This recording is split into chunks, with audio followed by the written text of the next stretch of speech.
Today we've got a 1970 Chevelle SS 396 big block. Customer came in, he's got some aftermarket suspension pieces, coilover shocks, and trailing arms. And so we're going to rebuild his tailpipes to clear those pieces and get it out the tailpipe, out the rear end. And then we got the stock style squared off Chevelle tips. We're just going to come straight out the back with those. Should be a pretty straightforward job, and we'll knock it out in about an hour and a half, 2 hours. Okay, so with the Chevelle tailpipes, because of the suspension pieces, it's a triangulated 4-link. So we've got one trailing arm going straight, and then we've got another 45. We've got to get under that 45 and then over the differential. So we're going to build a 2-piece tailpipe here. So we're going to start with the over the axle piece. We're going to measure from the outlet of the muffler to our initial bend, which will be about 4 inches. We're going to measure a hoop distance up and over the rear end past the shock. We don't need specifics here, we're just kind of getting an idea about where to start. So I'm getting about 16 inches over the hoop for our center line, and we want the pipe to stop somewhere just past the spring here, and then we'll build our second piece off of that. So we've got a total length of about 32 inches, and we're going to make our initial over the axle bend at about 16. Okay, so we've got our correct piece of 2 1/4 for our tailpipe size. We're going to measure out 32 inches total length. Again, you always want to leave yourself a little bit of extra tubing because we can always trim it down later. You can't ever add tubing afterward.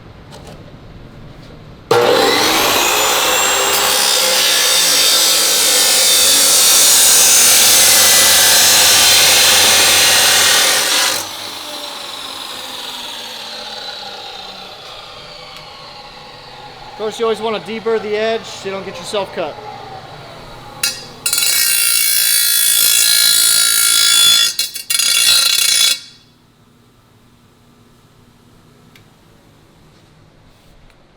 You want to make sure you put the correct dies in. Always double check that. You don't want to use your 2 1/2 inch dies bending 2 1/4. You will crush the pipe.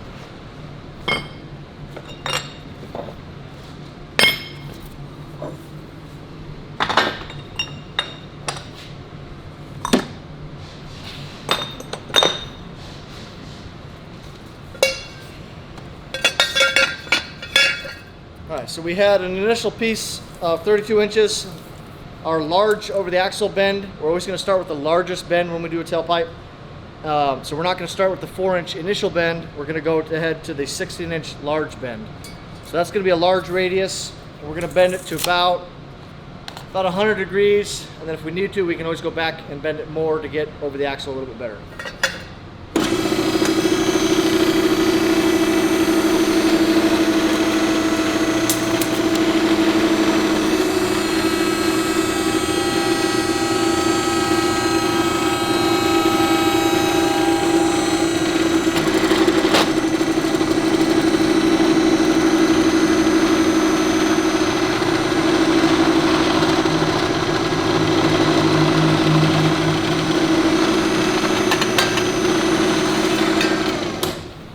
So there we've got our initial bend. We're going to go back to the car and slip it over the axle to see what sort of twist we need to clear that spring. If we put it like this and our differential's here, we're going to be leaning towards the inside of the car. We don't want to do that.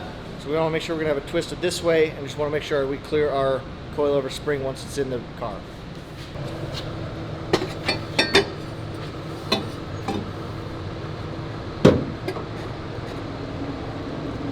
Alright, for starters, we're just going to slip the end into the muffler and just have it rest there for us as a support, and check our clearances over the rear end. We've got great clearance on our upper suspension arm up here, and we've got a couple inches on our spring, which is more than enough for this vehicle. So we're going to mark our position with our finger for the bend that will go into the muffler, and we're just going to hold our finger there to keep our position marked. That'll be my index finger there. I'm just going to keep that position all the way back to the bender until we got our bend.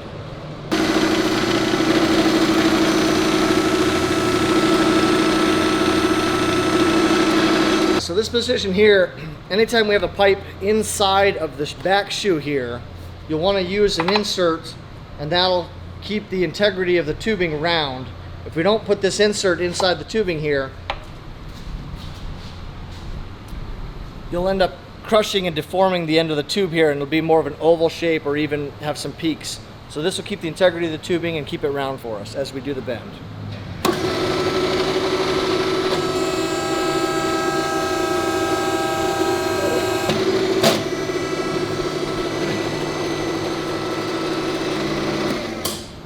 Now we've got a nice bend there. We usually start about 60 degrees. We can increase this angle if we need. But general rule of thumb, 60 degrees fits really well for most of these triangulated 4-link suspensions.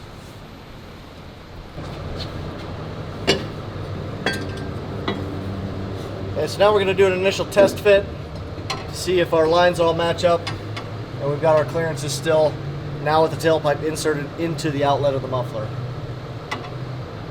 Looking pretty good here. The upper trailing arm is fine. We've still got some good clearance on our spring. I'm a little close to this gas tank, so I think I'm going to increase the angle of our over the axle piece because it's hitting the gas tank about here. So if I increase this angle to about 120 degrees, this piece will swing in and that'll give us better clearance on our gas tank, which is hitting about right here.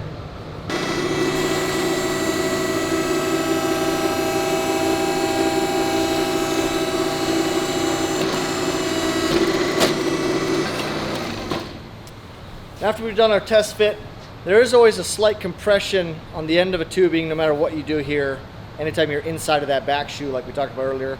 So I'm going to bring it over to our swedge machine and square this back up so it should fit in the muffler nice and tight.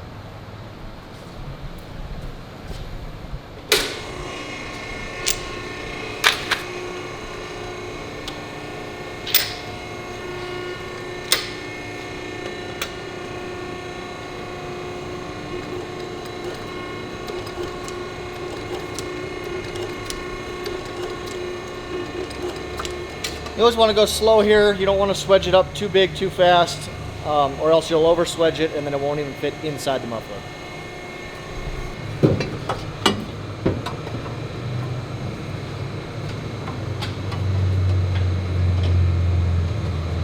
Alright, I think we're about there. This tailpipe is fitting really nice. Plenty of clearance over the axle tube of the differential and on our suspension pieces. All we've got to do now is trim it to the correct length. So we can begin part 2 of our tailpipe build.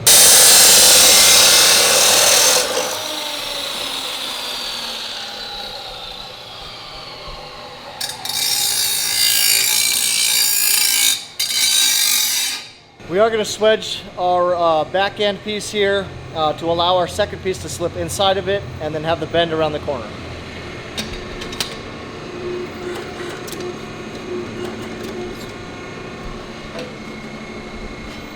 Again, go slow so ensure a nice tight fit.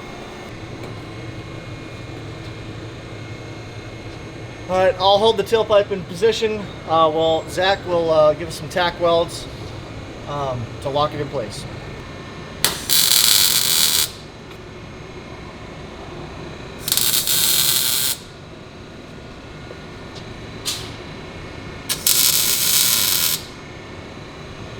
Alright, so we've got our tailpipe tacked in place, so it won't move. We'll get our hanger mounted up for the muffler and lock that in place. And then we're happy with this position there. It's got plenty of clearance on everything, even for suspension travel, compression, and rebound. And so we'll have Zach finish up the welding on that, and we'll begin part 2.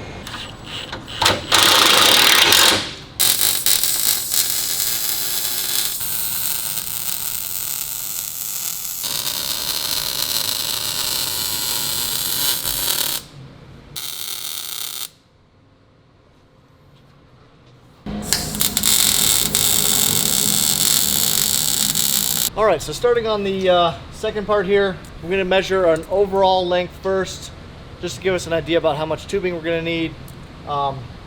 And we'll probably get maybe one measurement point just past the frame rail here as an initial bend point.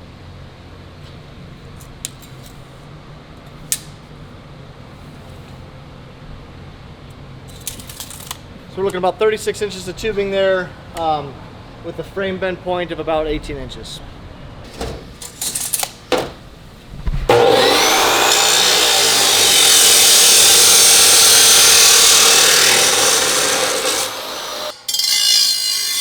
Okay, so as we begin the bend process, we don't need to worry about doing any large bend like we did on the first piece over the axle.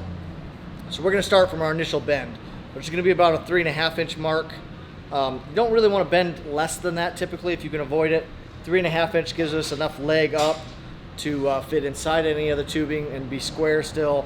You're not stretching out the bend as we bend the arc. So we're going to get our initial, right now our first piece is pointing down at the ground, so we need to get our first piece, our first bend, to get that tailpipe to begin to level out and be flat with the car.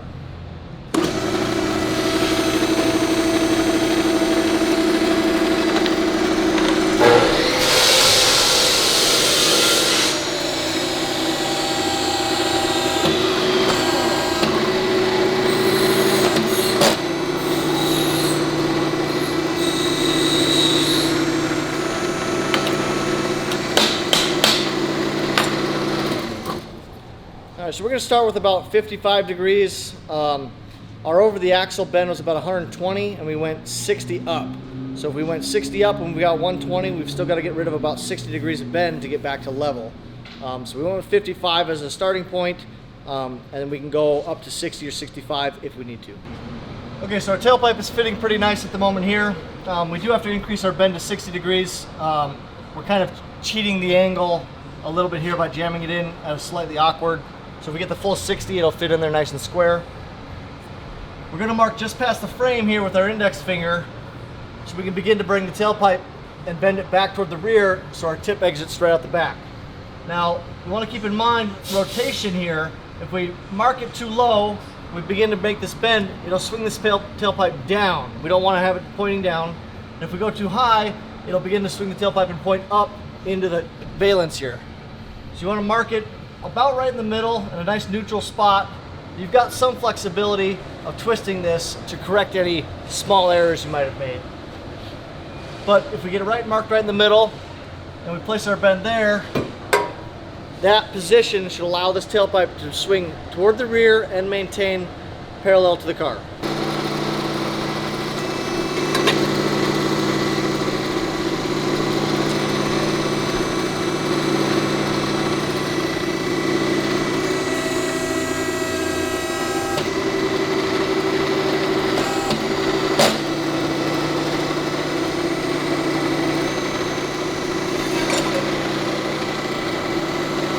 Don't forget to increase your bend here.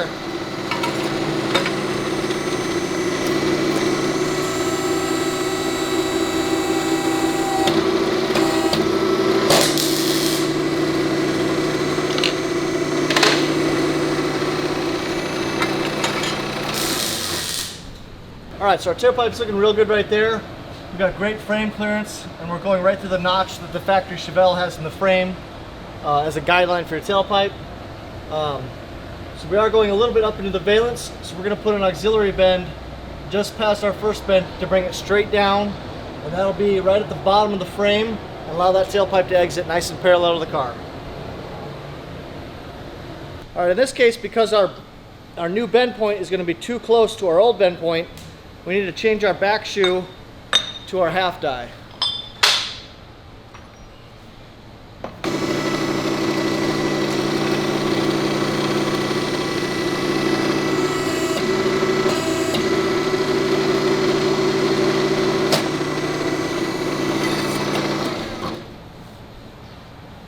That looks pretty close. All right, so there's our Chevelle tailpipe. The bending fabrication part here is done. We've got great clearance on our frame. The tailpipe exits nice and parallel with the fender. And we've got just enough height to mount our tip right in the end here. So now what we'll do is we'll get our hanger bolted onto the frame rail and prepare for the welding process.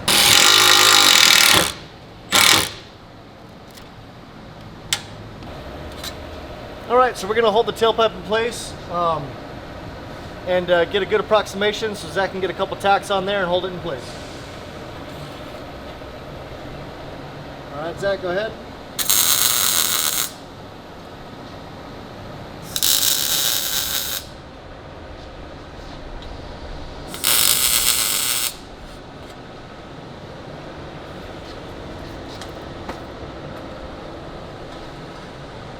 I'm going to check the height from the side of the vehicle to make sure we don't need to go up or down and still maintain a nice parallel fitment.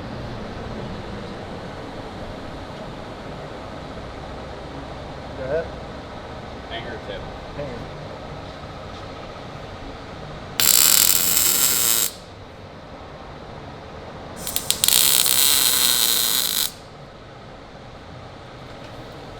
Now that we've got our hanger tacked in place, we can go ahead and tack our tip.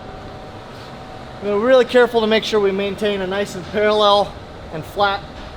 You don't want to have the tip end up being crooked clockwise or counterclockwise and make the car look really awkward driving on the road. To do that, we're going to place one small tack on the very side of the tip. We're going to step back and take a look at it to make sure it is parallel. Once we confirm that, we can go ahead and put additional tacks on the tip.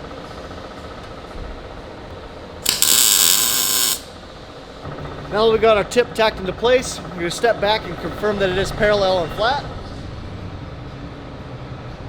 That looks really spot on to me. We're going to go ahead and have Zach tack that a couple more times to lock it in place. Now all we have left to do is final welding and weld completion. So we're going to weld the joint between the two pieces, finish welding the hanger, and then we'll trim the hanger, and then we'll finish welding the tip all the way around. And that's all there is to it, to a 1970 396 big block Chevelle.